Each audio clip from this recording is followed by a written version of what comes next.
Oi, pessoal, tudo bem? Hoje nós vamos conversar aqui sobre a Vale. A Vale soltou seus resultados recentemente, eles vieram parelhos com o do último trimestre, mas a produção da empresa veio positiva analisando os últimos trimestres, principalmente analisando o seu guidance. Hoje, então, nós vamos passar por esses detalhes, passando também por todos os outros pontos relevantes aqui quanto às suas projeções de preços e também as perspectivas mais técnicas, ok? Até para a gente entender se a empresa nesse momento continua descontada ou não, tá? Antes da gente começar aqui, já deixa a sua inscrição aqui no canal e também o like, tá, pessoal? Muito importante aqui para o meu crescimento. Vamos lá então conversar sobre esses detalhes na Vale, passando primeiramente sobre os seus resultados, destacando principalmente o objetivo da Vale para 2030, onde segue sendo o crescimento no desempenho operacional, o aumento na competitividade nos custos, a melhora no mix de produção e principalmente o crescimento no cobre, tá? Passando aqui para os próximos tópicos, um ponto que eu quero destacar também é que a empresa tem progredido na segurança nas barragens. Esse ponto é importante até para evitar aquelas situações que já aconteceram com Mariana, com Brumadinho, que a empresa anunciou recentemente também que fez acordos com as cidades, com as famílias que passaram por essa situação. Então, esse é um ponto importante para a gente destacar também, a questão da segurança nessas barragens, tá? Passando, a gente conversa agora sobre a produção do minério de ferro, pessoal, que segue sendo um dos mais fortes em 5 anos. Aqui eu quero destacar o crescimento na produção do minério de ferro, teve um crescimento de 6% analisando o terceiro trimestre de 24 com 2023, está dentro também da guidance de produção, que foi revisado de 323 até 330, onde anteriormente era 310 até 320, tá? Isso é muito positivo, ok, pessoal? Apesar de um encolhimento nesse lucro, esse crescimento na produção vai ser benéfico, demonstrando também uma melhora na sua eficiência operacional. A produção de pelotas teve um crescimento também aqui, entrando no na maior produção de pelotas desde o terceiro trimestre de 2019, e as vendas do minério de ferro acabaram crescendo 2% também, tendo um crescimento aqui na melhoria do seu mix de produtos. Então nós enxergamos aqui um crescimento em três frentes aqui na Vale, pessoal. Apesar então dessa queda nos lucros, entre aspas, temos três pontos positivos que podem favorecer a empresa no longo prazo, ok? Então isso aqui a gente acaba levando em consideração um copo mais cheio, né? Então vai depender muito do seu perfil. Se você prefere levar esse trimestre com um copo mais cheio ou com um copo mais vazio, tá? É importante ter equilíbrio, mas esse ponto do crescimento da produção do minério de ferro acabou sendo positivo, na minha opinião. Dando seguimento, a gente entra em alguns investimentos que deram andamento nesse trimestre, focando principalmente aqui no startup da planta da Vargem Grande, dentro do orçamento e também antes do previsto. Isso vai favorecer muito a eficiência, tá? O foco principal foi a modernização da planta. E já temos outros projetos em andamento. O próximo é o de Capanema, que vai trazer um crescimento aqui também na sua produtividade, tá? E temos outros destaques também aqui na sua produção. A produção de cobre teve um crescimento aqui de 9%, analisando o terceiro trimestre de 23. A produção do níquel teve um crescimento de 12%, analisando o terceiro trimestre de 23. E se a gente pegar o minério extraído no exterior, temos aqui um crescimento de 20%, tá? Um ponto bem bacana aqui. Então, quanto a essa parte da produção do minério, muito positivo, tá, pessoal? Sobre a parte dos seus dados financeiros agora, comentando primeiramente sobre o seu EBITDA, nós enxergamos uma melhora no desempenho de custos. Aqui nós percebemos então que o seu EBITDA foi impulsionado muito por conta desse menor preço do minério de ferro. Na minha opinião, foi o que mais destacou aqui essa queda do seu EBITDA, tá? Dentre o terceiro trimestre de 2023 com o terceiro trimestre de 2024. Outro programa aqui que eu destaco também foi os resultados da eficiência de custos e despesas. Vejam que tivemos uma melhora aqui comparando o EBITDA do terceiro trimestre de 23. Então esses são os dois pontos que eu destaco aqui sobre o EBITDA nesse terceiro trimestre de 2024. E reparem ainda sobre essa questão dos custos, que a performance veio muito positiva e voltou a se aproximar dentro do padrão da guidance. guidance, tá? A guidance nesse momento fica entre 21,5 até 23, tá? Vejam que no segundo trimestre de 24 tinha extrapolado um pouco, mas agora no terceiro trimestre de 2024 voltou às suas normalidades e ficou abaixo até do mínimo, tá? Um ponto bem legal. Tem perspectivas ainda de uma queda no quarto trimestre, tá? Vamos aguardar. Tivemos também uma redução do guidance do custo all-in do cobre, e eles relatam aqui que o custo do níquel segue no caminho certo, mas aqui a gente percebe que a situação atual do custo all-in do níquel segue acima da guidance, tá? Um ponto aqui para a gente se atentar. Quanto ao custo all-in do cobre, segue dentro dos padrões e também agora dentro dos padrões do novo guidance de 2024 para o cobre, tá, pessoal? E comentando um pouco sobre a sua dívida líquida agora, a meta da dívida líquida expandida está entre 10 a 20 bilhões de dólares. Enxergamos um crescimento aqui no terceiro trimestre de 24 com o segundo trimestre de 2024, tá? Vocês vão ver que a empresa ela não costuma trabalhar alavancada, até por conta do caixa que ela tem. Essas empresas de minério não costumam trabalhar tão alavancada, ok? Então aqui a gente também pode destacar, já se baseando por conta dessa redução de alavancagem, um retorno aos acionistas, um foco nesse aspecto, que são os dividendos. A empresa ainda busca também trazer um benefício ao investidor, que na minha opinião esses dividendos da Vale são bem relevantes, né? Daqui a pouco a gente vai analisar certinho essa parte também. Em resumo desses pontos, pessoal, alguns destaques foram os programas de eficiência que vêm acontecendo nesses últimos trimestres. A gente vem acompanhando uma melhora realmente, está caminhando para seguir o padrão do guidance, tá? E outro ponto foi também a melhora da produtividade. A empresa vai colher esses frutos lá na frente, tá? Tem vários outros aspectos também que vem melhorando, redução do custo, né? Tá dentro da eficiência. A empresa vem caminhando bastante aí com o crescimento da produtividade, melhoria da eficiência, para aí sim, com uma melhora, por exemplo, dos preços do minério de ferro, trazer um resultado no lucro, consequentemente nos preços, até porque um está linkado ao outro, tá? Então esse é o ponto que vem pesando um pouco na Vale. A gente percebe uma melhora nesses dois aspectos, mas o lucro ainda segue pesando por conta do preço do minério de ferro, tá? Então uma melhora nesse preço tende a ter um retorno também no preço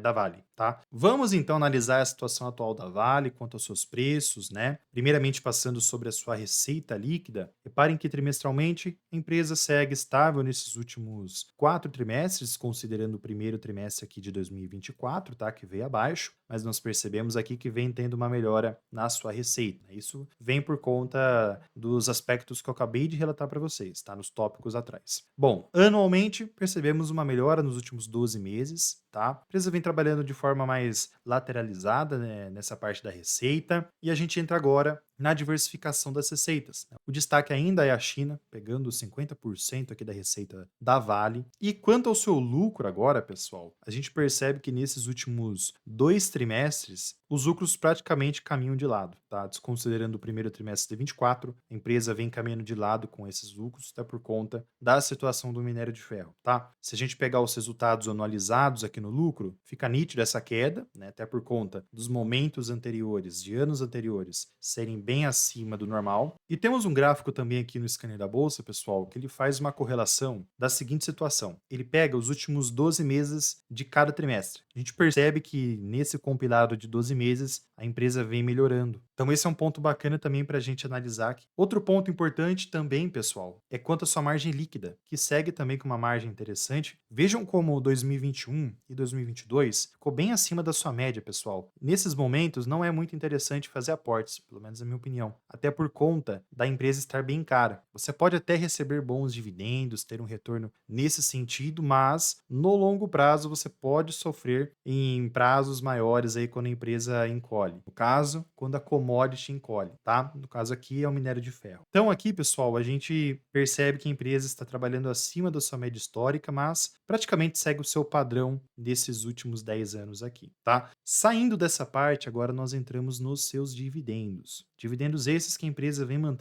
mantendo uma resiliência muito boa. Desde 2020, a empresa vem mantendo um dividendo interessante, 21 na verdade, né? Fica nítido isso analisando 2024 agora que já foi pago, no caso, dividendo pago mesmo, não a sua Datacom, 7,3%, dividendo interessante, tá? Acima de 6%, na minha opinião já é interessante. Se a gente pegar o histórico total da Vale, pessoal, reparem que a empresa não pagava bons dividendos de 2013 até 2020, mas a empresa, na minha opinião agora vai seguir esse padrão de pagamentos de dividendos, tá? Acredito que ela vai manter essa periodicidade, até por conta do seu crescimento que aconteceu desde 2021. Se a gente pegar aqui o lucro por ação, pessoal, versus os seus pagamentos, reparem que a empresa sempre vem pagando dividendos consistentes se baseando pelo seu LPA. Então, tendo um LPA aqui atrativo, a empresa vai pagar como base uma média de 50% desse LPA, tá? Pelo histórico que vem demonstrando aqui em 2023 e em 2024, tá? Deixa eu até ampliar para vocês aqui, tá? Então, reparem como que tá a situação atual da Vale nesse sentido. Bem interessante analisar esse gráfico também, tá? Então, a empresa mantendo esse LPA tem grandes chances de manter também esse dividendo pago nos últimos anos, tá? Não acredito que a empresa vai entregar um dividendo tão relevante fora desse padrão que vem entregando nos últimos anos. Fica nítido isso no seu payout, tá, pessoal? A empresa vem mantendo aqui um payout bem interessante nesses últimos anos, tá? E acredito que a média continue nesse patamar. Para quem olha agora períodos de dividendos, só Datacom é no mês de março e também no mês de agosto, tá? Ano passado ocorreu um pagamento em novembro também, mas o destaque aqui para Vale, pessoal, para você comprar e receber dividendos, no caso para Datacom, fica em março, tá? Com pagamentos relevantes e também no mês de agosto com pagamentos relevantes aqui, tá? Muito bem, pessoal, estamos conversando aqui sobre dividendos, então vamos conversar sobre o preço teto aqui do Décio Bazin. Antes de tudo, deixo aqui para vocês também a plataforma do scanner da bolsa, tá? O link está aqui embaixo para vocês acessarem com os descontos de 10% para acessar esse preço teto e também o valor intrínseco das empresas, tá? Mas vamos lá, vamos conversar aqui sobre a situação atual da margem de segurança do Décio Bazin para a Vale. Bom, pessoal, se a gente pegar aqui o histórico de 12 meses, temos uma margem de segurança interessante de 81%, 3 anos, 57% e 5 anos, 91%. A margem bem interessante, tá? Temos uns descontos bem atrativos para 6% aqui. Daqui a pouco eu mostro para vocês a piscina desses dividendos. Então, pegando o histórico dos últimos 12, 3 e 5 anos, você com certeza receberia pelo menos 6% de dividendos, tá? Se a gente pegar agora, pessoal, o preço justo de Graham, aqui também fica nítido esse desconto, tá? Levando em conta, então, o patrimônio versus o LPA nesses últimos anos, apesar de ter caído esse preço justo, a gente percebe que a empresa trabalha abaixo desse resultado atual. Lembrando sempre que esse gráfico é o não ajustado, ou seja, um histórico sem levar em consideração o dividendo pago. Por que é importante a gente analisar em cima desse histórico? Até para a gente entender dos descontos daquele momento específico, até para a gente fazer a comparação com a situação atual. Nesse momento, tem um desconto aqui ainda, tá? Uma margem de segurança de 70% aproximadamente, tá? Um upside positivo aqui, beleza? Bom, para quem busca então dividendos, levando em conta um ano de pagamento, pessoal, 12 meses de histórico, percebam que os preços estão positivos para 6%, 8% e 10%, tá? Se a gente pegar também o histórico de 3 anos para trás, pessoal, a empresa também tem descontos de 6, 8 e 10%. E se a gente pegar 5 anos, também tem um desconto maior aqui. Eu ficaria com uma forma mais conservadora de analisar a Vale, tá? Para a gente pegar esses últimos 2 anos aí, 23 e 24 agora, como base de padrão de dividendo, tá? Mas aqui, analisando esse histórico, tem grandes chances de você receber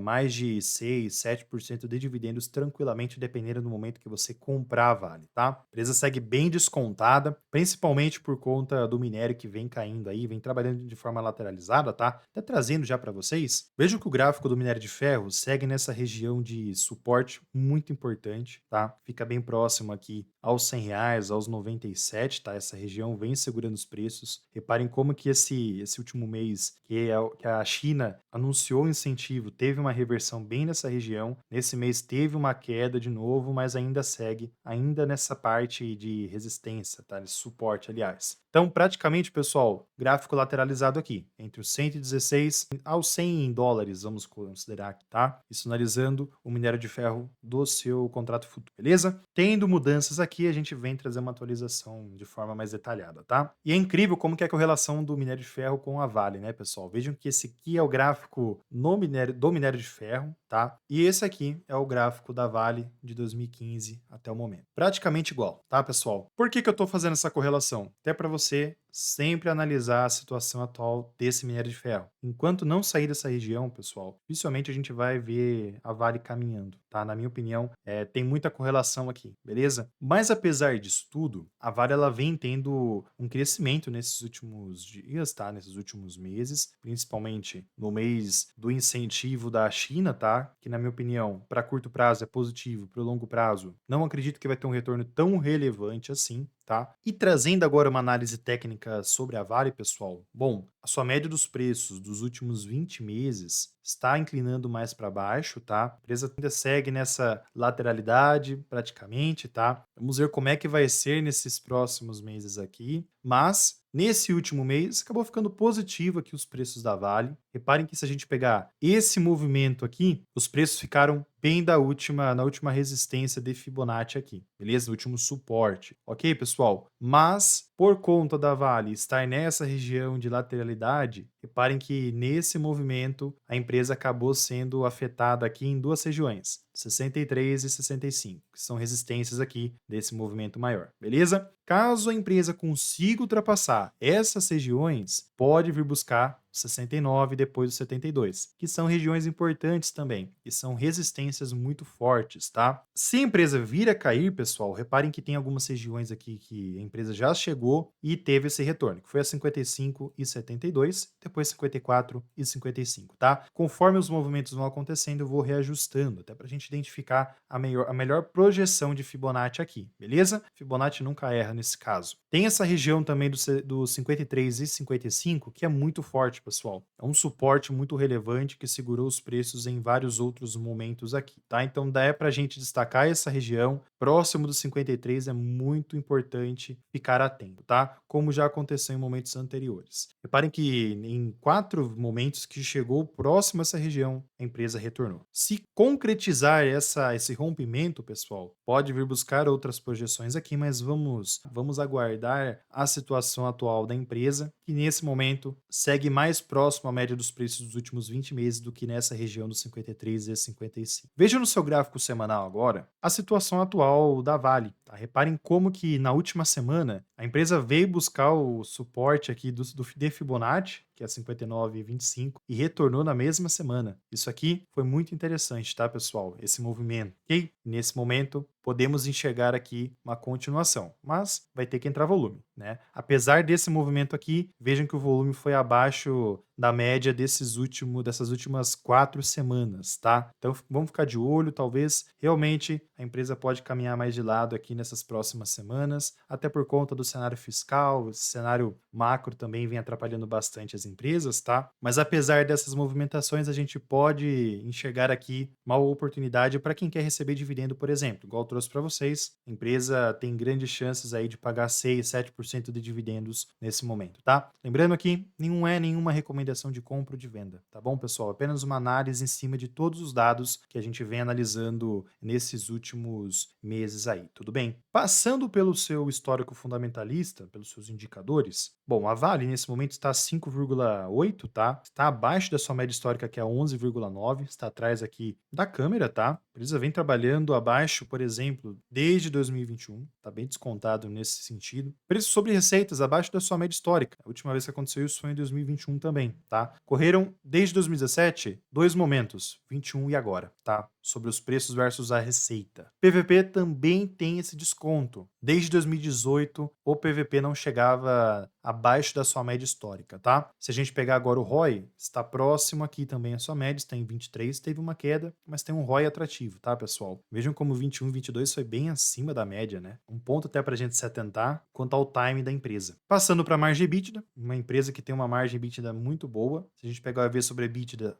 trabalha abaixo de 6, dívida líquida sobre a EBITDA, a empresa trabalha de forma desalavancada, igual eu falei para vocês, as empresas do minério costumam trabalhar desalavancada, tá? Costuma trabalhar com caixa mais elevado, tá? Até por conta da commodity em si. VPA vem crescendo, fica nítido isso no seu patrimônio. Vejam como vem crescendo, destacando o segundo e terceiro trimestre de 24 agora, com um crescimento bem interessante, tá? LPA vem tendo essas volatilidades por conta do seu lucro líquido, tá? E para a gente finalizar essa parte, vejam que quem fez o investimento na Vale há 5 anos atrás, hoje está tendo um retorno de quase 100%, tá, pessoal? Apesar dessa volatilidade, o retorno é um retorno bem interessante, tá? Isso já descontando os dividendos esses que foram bem relevantes nesses últimos anos, tá? Logicamente que há 5 anos atrás a Vale estava no período de 2020 e ia passar por aquele crescimento do minério, tá? É até irreal a gente fazer essa análise de 5 anos. O ideal é fazer há 2 anos, por exemplo, para mostrar o sofrimento, né, nessa queda, tá? Bom, para a gente finalizar, pessoal, essa parte da questão da Vale, a Vale ela vem demonstrando um desconto interessante para dividendos, para o seu valor intrínseco também, tá? Talvez um pouco de atenção por conta do minério de ferro, tá? E eu destaco alguns pontos positivos quanto na parte interna da empresa, tanto na parte de produtividade, tanto na parte de eficiência. Ambas vêm melhorando. Eficiência vem melhorando com a redução dos custos e também uma melhoria nos investimentos dentro das suas produções. Consequentemente, também vem melhorando a produtividade, tá? Isso vem demonstrando nos seus resultados, igual eu trouxe para vocês no início. Isso vai ser muito positivo para a empresa no longo prazo, tá? Isso eu digo num prazo aí de 3 a 5 anos, por exemplo, tá? Vamos depender também bastante aí do minério de ferro. Talvez a empresa vai trabalhar de forma mais lateralizada nesses próximos trimestres aí. Vai depender muito do minério, beleza? Bom, quanto ao Ibovespa, pessoal, o Bov nesses últimos 2 meses teve a queda, tá? Igual vocês estão acompanhando. Vamos ver como que vai finalizar agora o mês de outubro. Essa semana vai finalizar, essa semana é importantíssima, tá? Reparem que segurou próximo aos 130 mil pontos, que é o primeiro suporte de retração de Fibonacci, tá? Mas por que que eu disse que essa semana é importante? Pessoal, nessa semana a gente vai ver que caminho que a Vale vai levar, que o Ibovespa vai levar, no caso aqui, para os próximos meses, tá? Para as próximas semanas. A gente enxerga que os preços estão bem próximos na média dos pontos das últimas 20 semanas, tá? Então, se tiver um crescimento, a gente pode ver uma melhora aqui no Bovespa, né? Ou trabalhar de forma mais lateralizada, ou ter uma queda, tá? Vai depender muito do cenário para vir buscar os 128 mil pontos e depois os 125. Vai depender muito do cenário macro aí. O Ibov já vem precificando um aumento da taxa Selic, tá? As perspectivas até o final do ano é de 13,75% da Selic. Talvez ano que vem, depois desse crescimento, as coisas vão caminhar de forma mais lateralizada, mais estagnada, talvez vai acalmar um pouco o mercado, tá bom? Uma mensagem que eu deixo aqui para vocês é a seguinte: é nos momentos tenebrosos que as melhores oportunidades sempre vão aparecer, tá bom? Pessoal, vou ficando por aqui, tá? Deixe sua inscrição, seu like e também ative o sininho, beleza? Grande abraço a todos, ótima semana, fiquem com Deus e fui, pessoal.